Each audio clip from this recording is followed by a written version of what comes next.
আসসালামু আলাইকুম সকলকে। তো আজকের পর্বে আমরা লিউবিলি উপপাদ্যের দ্বিতীয় অংশটা প্রমাণ করব। তো লিউবিলির প্রথম অংশটা আমি ডেসক্রিপশন বক্সে দিয়ে দিব, তো সেখান থেকে আমরা লিউবিলির প্রথম অংশটা দেখে তারপর দ্বিতীয় অংশটা শুরু করব।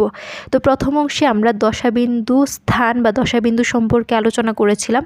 তো এক্ষেত্রে আমরা যদি আবার একটু বলি তাহলে ফেজ স্পেস বা দশাবিন্দু স্থান কি? তো ফেজ স্পেস বা দশাবিন্দু স্থান হচ্ছে এমন একটি জায়গা যেখানে একটি কণার অবস্থান বা পজিশন এবং ভরবেগ বা মোমেন্টাম একসাথে রাখা হয়। মানে হচ্ছে একটি কণার জন্য যদি তার পজিশন বা অবস্থান কিউ হয় এবং তার যে ভরবেগটা রয়েছে সেটা যদি পি হয়, তাহলে এই ফেজ স্পেসে বা দশাস্থানে এক একটা কণা মানে হচ্ছে এক একটা বিন্দু। তাহলে এটা হচ্ছে এক একটা কণার। তো যেহেতু দশাস্থানের ভিতর অসংখ্য কণা থাকবে, তো সেক্ষেত্রে প্রতিটা কণার কী কী থাকতে পারে একসাথে? মোমেন্টাম বা ভরবেগ থাকবে এবং তার যে অবস্থানটা সেটা থাকবে কিউ। তো এবার আমরা লিউবিলি উপপাদ্যের দ্বিতীয় অংশটা যদি খেয়াল করি, তো দ্বিতীয় অংশে মূলত কি বলা হচ্ছে? তো এখানে বলা হচ্ছে যে এই যে ফেজ স্পেস রয়েছে, এই ফেজ স্পেসের ভিতরে যে কণাগুলো রয়েছে, এই কণাগুলো যে আয়তন দখল করে আছে এই সম্পূর্ণটা ফেজ স্পেসের মধ্যে বা দশাস্থানের মধ্যে, তা সময়ের পরিবর্তনের সাথে বদলায় না। অর্থাৎ এই যে মোট আয়তনটা, কণা কিন্তু তাদের গতিশীল রয়েছে, কণার পরিবর্তন হচ্ছে, অর্থাৎ কণার মোমেন্টাম বা তার অবস্থানের পরিবর্তন হচ্ছে। তো কিন্তু তার যে মোট ফেজ স্পেসটা রয়েছে, এটার ভিতরের যে মোট আয়তনটা রয়েছে, এই আয়তনের কোনো পরিবর্তন হচ্ছে না।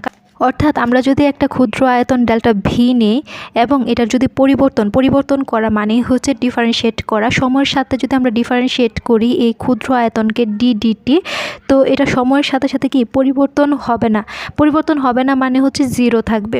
তো এর মানে কি? এর মানে হচ্ছে একটি সিস্টেম।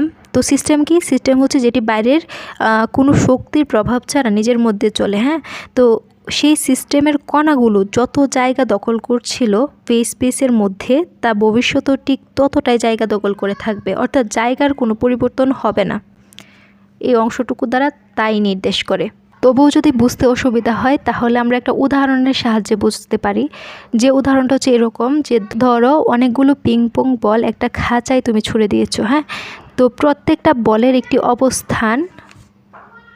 তো এই খাঁচার মধ্যে পিংপং বল তুমি ছুঁড়ে দিলা এবং এটার ভিতরে প্রত্যেকটা বলের একটা অবস্থান মানে কোথায় আছে, আর একটা ভরবেগ মানে কত জুড়ে তারা গতিশীল বা চলছে, সেটা অবশ্যই থাকবে ওই বলের ভিতরে।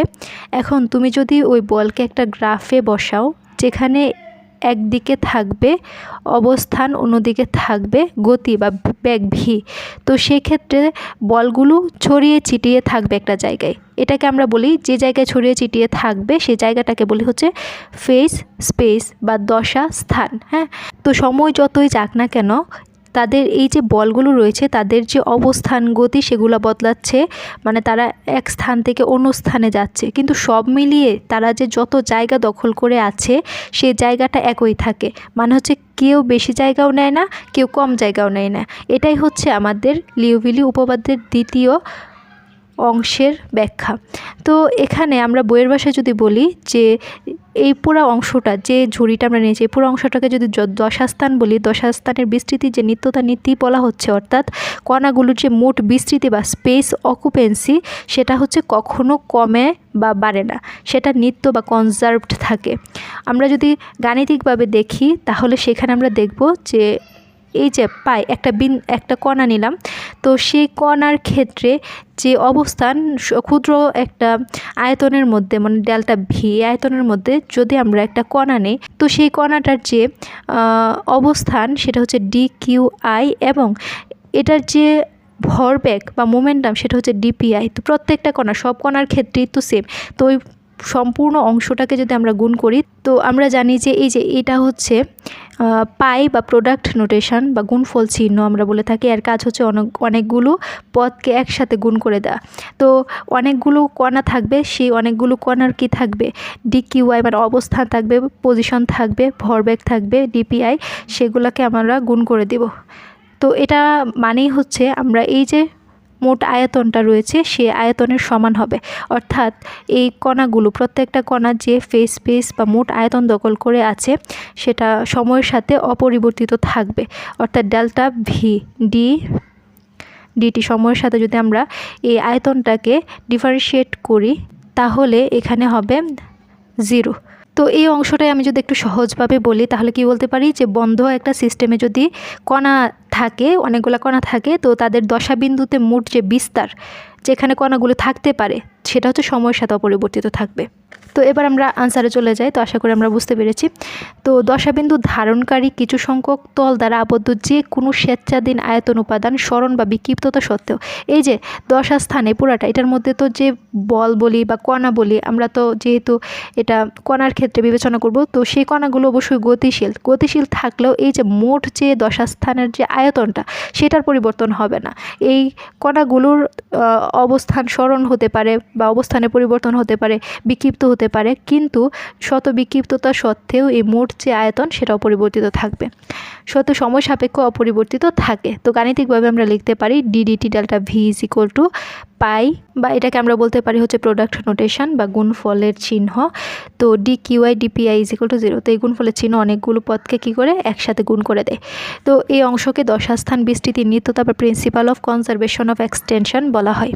তো এবার আমরা প্রমাণটা দেখব। তো এখানে ধরা যাক দশাস্থানে একটি ক্ষুদ্র আয়তন ডেল্টা ভিতে দশা ঘনত্ব রো ধ্রুবক।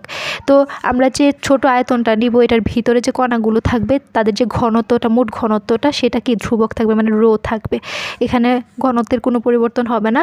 তো বিবেচ্য আয়তনে দশাবিন্দুর সংখ্যা, এই যে যতগুলো দশা বা কণা নিব সেগুলোর সংখ্যা, মোট সংখ্যা হচ্ছে ডেল্টা এন হলে আমরা কী পাই এখান থেকে delta N is equal two এই যে রো বা ঘনত্ব, এটার সাথে আমরা এই ডেল্টা বি মানে আয়তনটা গুণ করে দিব, তাহলে মোট যে ডেল্টা এনের সংখ্যাটা বা দশাবিন্দুর সংখ্যা সেটা পাওয়া যাবে।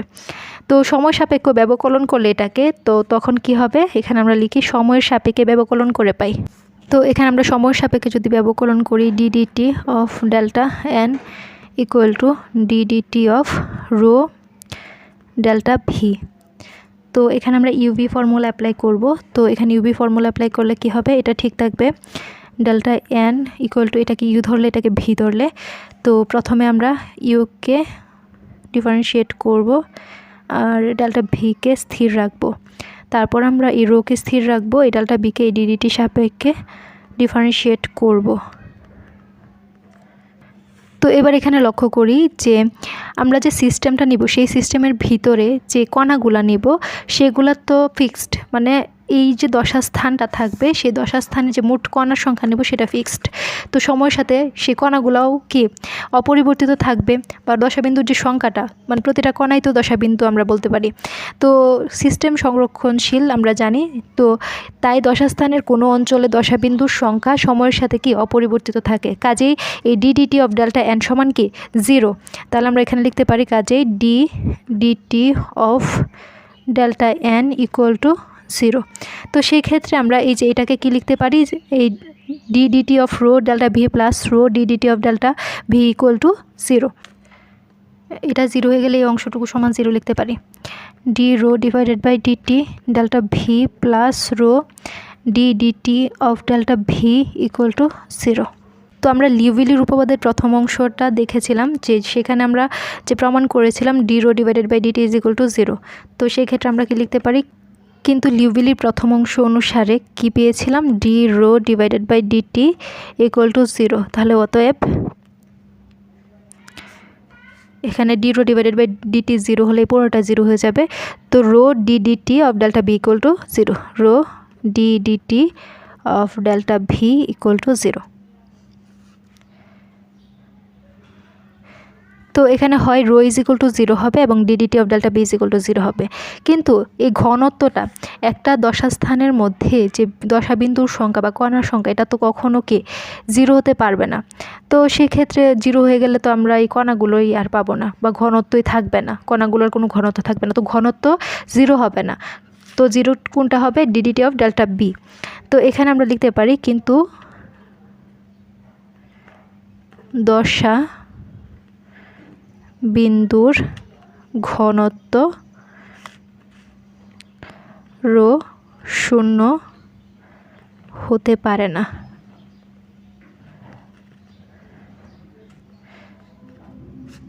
তাই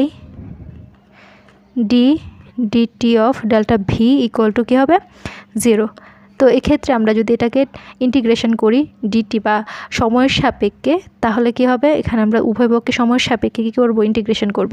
তাহলে integrate of dt of delta v আর সাথে হবে ডিটি সমান, এটাকে যদি ইন্টিগ্রেট করি সময়ের সাপেক্ষে, 0কে ইন্টিগ্রেট করলে সেটা ধ্রুবক হয়ে যায় আমরা জানি, তো এটা হবে ধ্রুবক।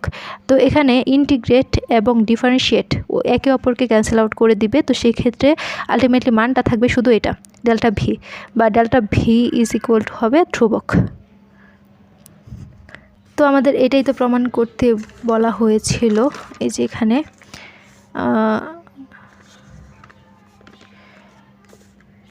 DDT of delta v is equal to 0, তো এই যে DDT of delta v is equal to 0, এখান থেকে আমরা delta v is equal two ধ্রুবক লিখতে পারি।